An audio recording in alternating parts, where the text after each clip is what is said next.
Hello friends, welcome back to my channel study material. कैसे हो आप सभी लोग? आई होप कि आप सभी ठीक होंगे। फ्रेंड्स, सीडीपी साइकोलॉजी की जो सीरीज स्टार्ट की थी उसी की नेक्स्ट वीडियो लेके आई हूँ। जितने भी क्वेश्चन हैं, मोस्ट इंपॉर्टेंट क्वेश्चन है आपके आने वाले एस्टेट 2022 के लिए। तीनों ही लेवल के क्वेश्चन लिए हैं, पीआरटी, टीजीटी, पीजीटी के तीनों ही के लिए इक्वल इंपॉर्टेंस रखती है ये वाली वीडियो। इसी के साथ जो अन्य टीचिंग एग्जाम है जहाँ पे सीडीपी साइकोलॉजी से क्वेश्चन आते हैं उनके लिए भी बहुत हेल्पफुल रहने वाली है।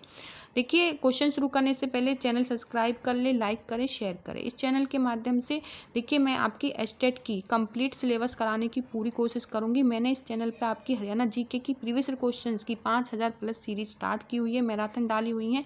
उनसे बाहर आपका क्वेश्चन देखने को नहीं मिलेगा। ठीक है, टॉपिक वाइज एक्सप्लेन कर रहे हैं। उसी के साथ हिंदी ग्रामर में आपके एमसीक्यूज भी और कंसेप्ट दोनों क्लियर हो रहे हैं। और ये आपकी है साइकोलॉजी की। इसी के साथ जो अन्य सब्जेक्ट रह जाते हैं उनकी भी क्लासेस जल्दी स्टार्ट कर दूंगी, तो प्लीज़ चैनल को सब्सक्राइब ज़रूर करें। ठीक है, सपोर्ट करें चैनल को, लाइक और शेयर जरूर करें। तो चलिए शुरुआत करते हैं आज के इस वीडियो की। आपका फर्स्ट क्वेश्चन होने वाला है, इनमें से कौन से मनोवैज्ञानिक ने सृजनात्मकता को मापने के लिए परीक्षण टेस्ट तैयार किया? बताइए, वीएफ स्किनर ने किया, गिलफोर्ड ने किया, थॉर्नडाइक, पियाजे। बताइए राइट आंसर क्या होगा? देखिए, बीएफ स्किनर इसका राइट आंसर हो जाएगा। ठीक है, सृजनात्मकता को नापने के लिए इन्होंने ही टेस्ट तैयार किया था। नेक्स्ट क्वेश्चन चलते हैं। शिक्षा का अधिकार अधिनियम 2009 में एक अध्यापक को निम्न में से किस तत्व को पूरा करना है? ठीक है, 2009 में जो आपका शिक्षा अधिकार अधिनियम आया था, तो उसके अकॉर्डिंग यहाँ पे अध्यापक को अपना जो कर्तव्य है वहाँ पे आप उसे विद्यालय में नियमित रूप से समय पर उपस्थित होना है, संपूर्ण पाठ्यक्रम को निर्धारित समय पर पूरा करना, पाठ्यक्रम का संचालन कर पूरा करना होगा। यह सभी बताइए राइट आंसर क्या होगा? देखिए, शिक्षा का अधिकार अधिनियम 2009 में, ठीक है, एक अध्यापक को ये सारी ही चीज़ें फॉलो करनी है। ठीक है, उसे अपने विद्यालय में भी जो टाइम है उस पर ही जाना होगा। अपना पाठ्यक्रम भी एग्जाम होने से पहले उसको पूरा कवर कराना है। ठीक है, पाठ्यक्रम का संचालन को भी पूरा करना है। यह सभी इसका राइट आंसर हो जाएगा। नेक्स्ट क्वेश्चन चलते हैं। व्यक्तित्व व्यक्ति में उन मनोदैहिक व्यवस्थाओं का संगठन है जो वातावरण के साथ अपूर्ण समायोजन का निर्धारित करता है। व्यक्तित्व की यह परिभाषा किसने दी? परिभाषाएं ज़्यादा पूछी जाती हैं एग्जाम में, तो ये चीज़ भी आपको ध्यान रखनी है। मूरे, जेबी वॉटसन, जेबी डब्ल्यू ऑलपोर्ट, लॉ। बताइए राइट आंसर क्या होगा? इसका जो राइट आंसर होगा जेबी डब्ल्यू ऑलपोर्ट। ठीक है, ये परिभाषा दी थी जेबी डब्ल्यू ऑलपोर्ट ने, जो वातावरण के साथ उसके अपूर्ण समायोजन को निर्धारित करता है। तो ये चीज़ आपको ध्यान रखनी है। जेबी डब्ल्यू ऑलपोर्ट से 4 क्वेश्चन आपका प्रतिकक्षाओं एवं समर्थन, ठीक है, समर्थन यहाँ पे ये हो जाएगा। कार्यक्रमों का प्रयोग शिक्षा के लिए किया जाता है। प्रतिभाशाली बच्चों के लिए, निम्न शैक्षिक उपलब्धि वाले बालकों के लिए, प्रतिभाशाली एवं निम्न दोनों के लिए, इनमें से कोई नहीं। बताइए राइट आंसर क्या होगा? देखिए, पृथक कक्षाओं में जो समर्थन कार्यक्रमों का प्रयोग किया जाता है वो प्रतिभाशाली, इसका राइट आंसर हो जाएगा। ठीक है, जो प्रतिभाशाली बच्चे होते हैं हर एक फंक्शन में, हर एक चीज़ में जो है पार्टिसिपेट करते हैं। बाकी जो बच्चे इतने नहीं होते, निम्न वो होते हैं थोड़े, तो वो नहीं कर पाते, हेजिटेशन होती है उनमें। 5 नंबर क्वेश्चन आपका, संवेदना ज्ञान की पहली सीढ़ी है। यह कथन क्या है? मानसिक विकास, ध्यान का विकास, शारीरिक विकास, भाषा का विकास। बताइए राइट आंसर क्या हो जाएगा? संवेदना ज्ञान की पहली सीढ़ी है, ये चीज़ है। तो इसका जो राइट आंसर होगा वो है इसका मानसिक विकास। ठीक है, मोस्ट इंपोर्टेंट क्वेश्चन है। संवेदना ज्ञान की पहली सीढ़ी होती है। यह कथन नहीं है यहाँ पे, हाँ, यह कथन मानसिक विकास से है। ठीक है, इस तरह से इसका राइट आंसर हो जाएगा मानसिक विकास। संवेदना ज्ञान की पहली सीढ़ी है, यह कथन मानसिक विकास से है।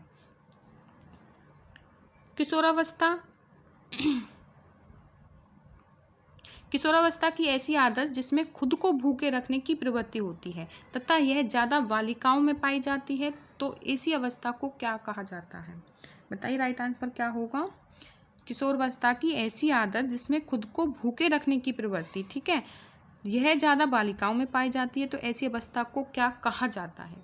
इसको कहा जाता है एनोरेक्सिया नर्वोसा। ठीक है, मोस्ट इंपोर्टेंट क्वेश्चन है एनोरेक्सिया नर्वोसा, इसका राइट आंसर हो जाएगा। नेक्स्ट क्वेश्चन चलते हैं। एक क्रिकेट खिलाड़ी अपनी गेंदबाजी के कौशलों को विकसित कर लेता है पर यह उसके बल्लेबाजी के कौशल को प्रभावित नहीं करता है, तो इसे क्या कहेंगे? देखिए, क्रिकेट खिलाड़ी है, ठीक है, अपनी गेंदबाजी के कौशल को विकसित कर लेता है, उसका विकास कर लेता है, चीज़ें और अच्छे से जो है वह कर लेता है। तो इन चीज़ों को वो करता है तो उससे जो उसे बल्लेबाजी आती है करनी, उस पर उसका कोई प्रभाव नहीं पड़ेगा। वो नई चीज़ें सीख रहा है तो जो पुरानी चीज़ें हैं उनको नहीं भूलेगा, इसका मतलब ये है। तो इसे को क्या कहेंगे? बताइए। सुनय परीक्षण अंतरण, निषेधात्मक परीक्षण अंतरण, विधेयात्मक परीक्षण अंतरण, इनमें से कोई नहीं। बताइए राइट आंसर क्या बनेगा? इसका राइट आंसर रहेगा शून्य परीक्षण। हाँ, ये है शून्य, ठीक है, यहाँ पे शून्य परीक्षण अंतरण, ठीक है। कोई प्रभाव नहीं पड़ेगा, जो उसे पहली चीज़ें आती हैं, अगर वो नया कुछ सीख रहा है तो उससे वो पहली चीज़ों को नहीं भूल पाएगा। ऐसा नहीं है जैसे कि आपने साइकिल सीखी, ठीक है, साइकिल के बाद क्या है, आपको स्कूटी सीखने में हेल्प भी मिलेगी, तो आप स्कूटी सीख लोगे तो इसका मतलब ये नहीं आप साइकिल भूल जाओगे, तो इसका यही मीनिंग हो जाएगा, शून्य होगा, ठीक है। राइट, ये है 8 नंबर क्वेश्चन आपका। शिक्षा अधिकार अधिनियम के अंतर्गत निम्न में से क्या शिक्षक के कार्य नहीं माने गए हैं? एक निश्चित समय में पाठ्यक्रम को पूरा करना, शिक्षक को खुद के व्यक्तिगत ट्यूशन में व्यस्त रहना, विद्यालय के लिए नियमित बनाए रहना चाहिए तथा समय को पाबंद होना चाहिए। और 4 नंबर क्वेश्चन आपका ये, बालक की अधिगम क्षमता को समझकर उसकी जरूरत के अनुसार उन्हें अतिरिक्त अनुरोध प्रदान करना चाहिए। बताइए राइट आंसर क्या होगा? शिक्षा अधिकार अधिनियम के अंतर्गत निम्न में से शिक्षक के कार्य नहीं माने जाने चाहिए, तो इसका राइट आंसर हो जाएगा शिक्षक को खुद के व्यक्तिगत ट्यूशन में व्यस्त रहना, ठीक है, ये ऐसा नहीं करना है। और जो गवर्नमेंट टीचर होते हैं उनको ट्यूशन नहीं पढ़ाना है, ठीक है, ये गैर कानूनी होगा। तो एक निश्चित समय में पाठ्यक्रम को पूरा तो करना ही है, ये चीज़ हमने ऊपर भी पढ़ी थी शिक्षा अधिकार 2009 के अकॉर्डिंग, ठीक है। विद्यालय के लिए नियमितता बनाए रखना, ठीक है, कंटिन्यूसली उस बच्चों को बुलाना है तथा समय को पाबंद होना, समय पर जिस टाइम पे बच्चों को स्कूल टाइम टेबल है उसको फॉलो करना बहुत ज़रूरी है। हर बालक की अधिगम क्षमता को समझ कर, देखिए कुछ बालक ऐसे होते हैं जिनकी जो उनकी सीखने की जो क्षमता होती है कम होती है, कुछ प्रतिभाशाली बच्चे हैं जो चीज़ों को जल्दी सीख लेते हैं, तो उनकी क्षमता को समझना है और उनकी ज़रूरत के अनुसार जैसा कोई बच्चा है उसके ही अकॉर्डिंग उनको शिक्षा प्रदान करनी है। तो ये राइट आंसर हो जाएंगे। और यहाँ पे जो नेगेटिव पॉइंट बनता है व्यक्तिगत ट्यूशन में व्यस्त रखना, अपनी व्यक्तिगत ट्यूशन में व्यस्त नहीं रहना है, ठीक है, उसको क्या है अपना जो उसका कर्तव्य है उसको पूरा करना है। नेक्स्ट क्वेश्चन चलते हैं, निम्न में से कौन सी संस्था परीक्षण नियमावली कार्यक्रमों का विकलांगता पुनर्वास के क्षेत्र में भारत में क्रियान्वयन करता है? बताइए राइट आंसर। राष्ट्रीय अध्यापक शिक्षा परिषद, राष्ट्रीय शिक्षक अनुसंधान एवं परीक्षण परिषद, राष्ट्रीय शिक्षा योजना एवं प्रशासन विश्वविद्यालय, तीसरा है ये, ठीक है। और 4 है आपका भारतीय पुनर्वास परिषद। बताइए इनमें से, बताइए राइट आंसर कौन सा हो जाएगा? निम्न में से कौन सी संस्था, क्वेश्चन और बता देती हूँ मैं अच्छे से, निम्न में से कौन सी संस्था परीक्षण नियमावली तथा कार्यक्रमों का विकलांगता पुनर्वास के क्षेत्र में भारत में क्रियान्वयन करता है? बताइए। राष्ट्रीय अध्यापक शिक्षा परिषद, राष्ट्रीय शिक्षक योजना प्रशासन विश्वविद्यालय, राष्ट्रीय शिक्षक अनुसंधान एवं परीक्षण परिषद, भारतीय पुनर्वास परिषद, इसका 4th ऑप्शन है। इसका राइट आंसर 4th ही हो जाएगा, भारतीय पुनर्वास परिषद, ठीक है। मोस्ट इंपोर्टेंट क्वेश्चन है, थोड़ा टफ है लेकिन सीखना है आपको। भारतीय पुनर्वास परिषद इसका राइट आंसर होगा, ठीक है। नेक्स्ट क्वेश्चन है, बहुबुद्धि सिद्धांत के जनक आपको यहाँ पे बताने हैं। वाइगोस्की हैं, ब्रूनर हैं, अल्फ्रेड वीन है, गार्डन। बताइए राइट आंसर क्या होगा? बहुबुद्धि, इसका जो राइट आंसर होगा गार्डन, ठीक है। बहुबुद्धि सिद्धांत के जो जनक थे ये थे गार्डन। नेक्स्ट क्वेश्चन चलते हैं, विकास कभी न समाप्त होने वाली प्रक्रिया है? तो यह है विचार संबंधित है, निरंतर का सिद्धांत, अंत संबंध का सिद्धांत, क्रम के सिद्धांत से इनमें से कोई नहीं। बताइए राइट आंसर क्या होगा? विकास के सिद्धांत बहुत ज़रूरी हैं, करने एग्जाम में पूछे जाते हैं। विकास की स्टेजेस पूछी जाती हैं, सिद्धांत पूछे जाते हैं, परिभाषाएं पूछी जाती हैं। देखिए निरंतरता का सिद्धांत मोस्ट इम्पोर्टेंट क्वेश्चन है। देखिए जो विकास होता है वो निरंतर चलता है, जन्म से मृत्यु तक जो है आपका विकास चलता रहेगा, ठीक है। कोई किसी की हाइट वृद्धि कैसी भी हो, हाइट अच्छी नहीं है, ठीक है, छोटी हाइट का बच्चा है तो भी उसका विकास होगा। अगर वो ज़्यादा लंबा है, ठीक है, हाइट उसकी कितनी भी है, अगर वो विकलांग भी है, ठीक है, तब भी विकास होगा। तो विकास का जो प्रोसेस है कंटिन्यूसली चलता है, निरंतरता का यह सिद्धांत, तो इसका राइट आंसर हो जाएगा। इस तरीके से आप समझ सकते हैं, जन्म से मृत्यु तक चलता रहेगा आपका विकास। निम्न में से कौन पियाजे के अनुसार बौद्धिक विकास का निर्धारक तत्व नहीं है? सामाजिक संचरण, अनुभव, संतुलिनीकरण, 4th ऑप्शन है, इनमें से कोई नहीं। बताइए राइट आंसर क्या होगा? निम्न में से कौन पियाजे, ठीक है, निम्न में से कौन पियाजे के अनुसार बौद्धिक विकास का निर्धारक तत्व नहीं है? सामाजिक संचलन, इसका राइट आंसर हो जाएगा। ठीक है, पियाजे ने अनुभव संतुलिनीकरण, और फोर्थ ऑप्शन था, हाँ उनमें से कोई नहीं, ये था। तो अनुभव और संतुलिनीकरण ये इसके ठीक हो जाएंगे, पियाजे से रिलेटेड है, लेकिन सामाजिक संचलन ये आपका गलत है, तो यहाँ पे नहीं पूछा है, तो ये आंसर आपका राइट हो जाएगा। सृजनशीलता के पोषण के लिए एक अध्यापक को निम्न में से किस विधि की सहायता लेनी चाहिए? ठीक है, सृजनशीलता के पोषण के लिए एक अध्यापक को निम्न में से किस विधि की सहायता लेनी चाहिए, ये है क्वेश्चन। दृश्य श्रव्य सामग्री की सहायता, व्याख्यान विधि की, ब्रेनस्टॉर्मिंग, यह सभी। बताइए राइट आंसर क्या होगा? देखिए ब्रेनस्टॉर्मिंग, ठीक है, इसका राइट आंसर हो जाएगा ब्रेनस्टॉर्मिंग, विचारावेश। ठीक है, इसका उसको सहारा लेना पड़ेगा अध्यापक को, सृजनशीलता के पोषण के लिए अध्यापक को इस विधि का सहारा लेना पड़ेगा, सहायता लेनी पड़ेगी।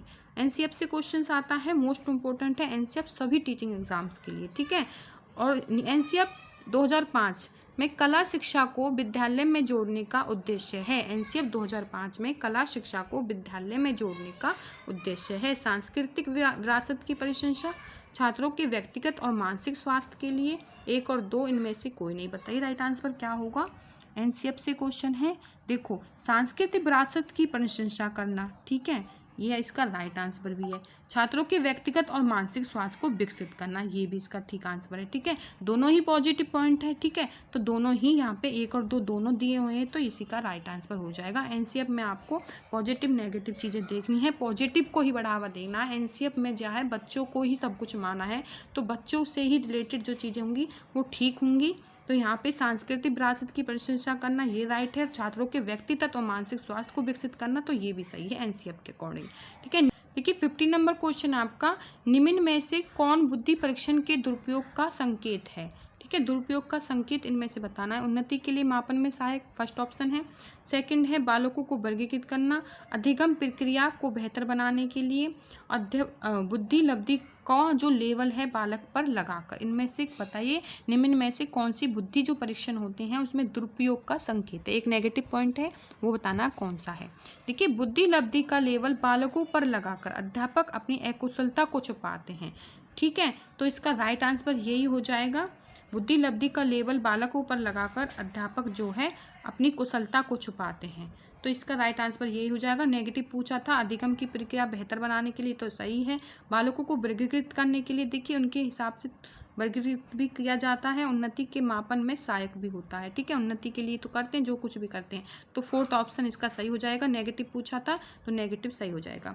16 नंबर क्वेश्चन यहाँ पे है, निम्न में से कौन सी तकनीक प्रक्षेपण तकनीक नहीं है? खेल तकनीक, ठीक है, खेल तकनीक, चित्र साहचर्य परीक्षण, शब्द साहचर्य परीक्षण, व्यक्तिगत अध्ययन। बताइए राइट आंसर क्या होगा? देखिए निम्न में से कौन सी तकनीक प्रक्षेपण तकनीक नहीं है? व्यक्तिगत अध्ययन। ठीक है, इसका राइट आंसर हो जाएगा व्यक्तिगत अध्ययन नहीं है। बाकी चित्र साहचर्य, खेल तकनीक, शब्द साहचर्य ये मोस्ट इंपोर्टेंट है। व्यक्तिगत अध्ययन, ठीक है, व्यक्तिगत अध्ययन से चीज़ का कोई लेना देना नहीं है। 17 नंबर क्वेश्चन है, गामक विकास से हमारा तात्पर्य मांसपेशियों के विकास से तथा पैरों के उचित उपयोग। ठीक है, तो मस्तिष्क और आत्मा है, अधिगम और शिक्षा है, प्रशिक्षण अधिगम है, शक्ति और गति है। बताइए राइट आंसर क्या होगा? गामक विकास से हमारा तात्पर्य मांसपेशियों के विकास से तथा पैरों के उचित उपयोग से है, तो इसका राइट आंसर हो जाएगा शक्ति और गति। ठीक है, शक्ति और गति से है उसका मांसपेशियों के विकास तथा पैरों का उचित उपयोग। नेक्स्ट क्वेश्चन है, निम्न में से सामाजिक रचनावाद दर्शन पर अत्यधिक बल दिया था? वाइगोत्स्की ने, पियाजे ने, कोहलबर्ग ने, हरलॉक ने। बताइए राइट आंसर क्या होगा?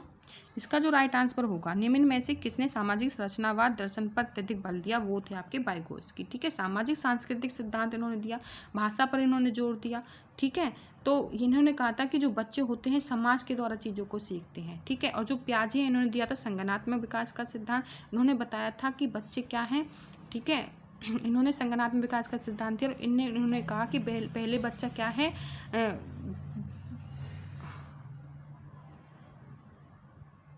देखिए 80 नंबर क्वेश्चन है, निम्न में से किसने सामाजिक रचनावाद दर्शन पर अत्यधिक बल दिया? वाइगोत्स्की, पियाजे, कोहलबर्ग, हरलॉक। बताइए राइट आंसर क्या होगा? इसका राइट आंसर है वाइगोत्स्की। ठीक है, वाइगोत्स्की ने कौन सा सिद्धांत दिया था आपका, सामाजिक सांस्कृतिक सिद्धांत, और इन्हें सामाजिक रचनावाद दर्शन पर अत्यधिक बल दिया। पियाजे ने दिया था संज्ञानात्मक विकास का सिद्धांत। ठीक है, और देखिए यहाँ पे कोहलबर्ग का नैतिक विकास। ठीक है, तो ये चीज़ भी आपको ध्यान रखनी है, इन्होंने कौन से सिद्धांत दिए थे। नेक्स्ट क्वेश्चन है 90 नंबर, EDHD का अर्थ। ठीक है, इनका अर्थ बताना है। EDA है ये। ठीक है, ADHD का अर्थ। ठीक है, बताइए राइट आंसर क्या होगा। बातचीत कठिनाइयों वाले बालक, ध्यान विकार वाले बालक, श्रवण दुर्बलता वाले बालक, दृष्टिहीनता वाले बालक। ADHD का अर्थ देखिए दृष्टिहीनता। ठीक है, ADHD का अर्थ होता है दृष्टिहीनता वाले बालक। ये चीज़ आपको ध्यान रखनी है। नेक्स्ट क्वेश्चन है आपका 20 क्वेश्चन है और लास्ट क्वेश्चन है। वाइगोत्स्की है, गलती से मिस्टेक से लिखा है वाइगोत्स्की। ठीक है, वाइगोत्स्की कौन सा सिद्धांत दिया था आपका, सामाजिक सांस्कृतिक, अभी ऊपर किया था।